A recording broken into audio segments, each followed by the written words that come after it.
La quatrième révolution industrielle crée un monde où les barrières physiques et numériques sont appelées à disparaître.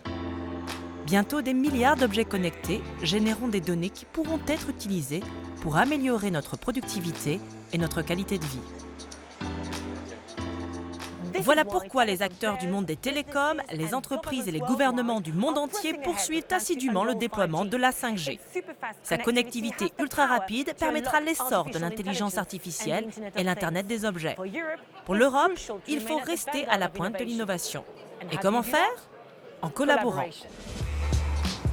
Les leaders européens de différents secteurs tels que la technologie, l'industrie, l'énergie et la santé se sont rassemblés lors de la Journée européenne de l'innovation de Huawei et son événement EcoConnect à Paris pour trouver des moyens d'accélérer la digitalisation. Huawei travaille en Europe depuis plus de 20 ans. Nous fournissons nos solutions aux opérateurs afin de construire l'autoroute de l'information en Europe pour les générations futures et l'aider à conserver sa position de leader de la quatrième révolution industrielle. Pour la seule année 2018, la contribution de Huawei au PIB européen a dépassé 12,8 milliards d'euros. Nous avons également soutenu 169 000 emplois en Europe. Cependant, l'Union européenne et certains États membres, comme l'Allemagne, craignent que de travailler sur la 5G avec des entreprises en dehors de l'Union soutenues par des États ne crée des problèmes de sécurité. Selon eux, l'Europe serait plus vulnérable aux cyberattaques et trop dépendante de fournisseurs étrangers. L'Europe a récemment publié des recommandations visant à rendre le réseau 5G plus sûr. Pour ce dirigeant d'une entreprise allemande qui fournit des services au secteur des télécoms, il est important de continuer à innover. Huawei dispose actuellement de la meilleure technologie. Peut-être que ses concurrents ont 18-24 mois de retard. Personnellement, je me demande si la recommandation est politiquement motivée, parce que Huawei fournissait déjà l'équipement pour la 3G et la 4G. Lorsque l'Europe réglemente, cela ne devrait pas être perçu comme une restriction, mais comme une opportunité d'améliorer les standards. Cela ne signifie pas que nous ne pouvons pas collaborer avec des partenaires étrangers, car cela voudrait dire sinon que nous nous isolerions.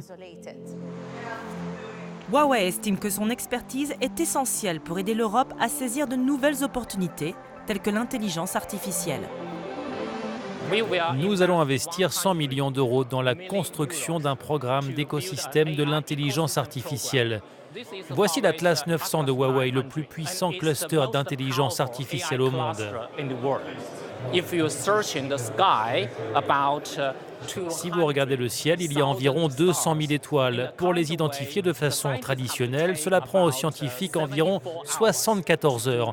En utilisant notre Atlas 900, il ne faut que 10 secondes. It only needs 10 seconds. L'intelligence artificielle, ce n'est pas seulement les robots, l'informatique et les usines intelligentes, c'est aussi des applications dans la vie quotidienne des gens. Bonjour Alex, parlez-nous de StorySign. C'est une histoire qui me tient vraiment à cœur. J'ai une fille de 3 ans et j'aime lui lire des histoires le soir. Mais il y a 32 millions d'enfants sourds sur cette planète qui n'ont pas la même opportunité qu'elle. Huawei a donc travaillé en étroite collaboration avec les studios Aardman Animation pour produire StorySign. C'est une application qui peut être téléchargée gratuitement. Il suffit de l'ouvrir et elle traduit ce texte en langue des signes pour nous.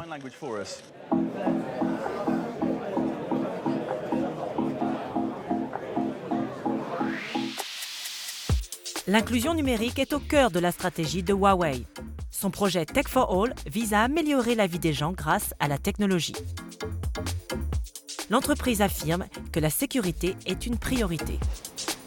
Nous souhaitons, dans les 5 prochaines années, connecter 500 millions de personnes supplémentaires. Il est très important pour Huawei de collaborer avec l'Europe. Nous considérons que la cybersécurité est un problème technologique. Nous pouvons résoudre ce problème de façon raisonnable en se préoccupant uniquement des faits. L'Europe considère la 5G comme un atout majeur sur le marché international, avec des retombées économiques qui devraient atteindre 225 milliards d'euros d'ici à 2025.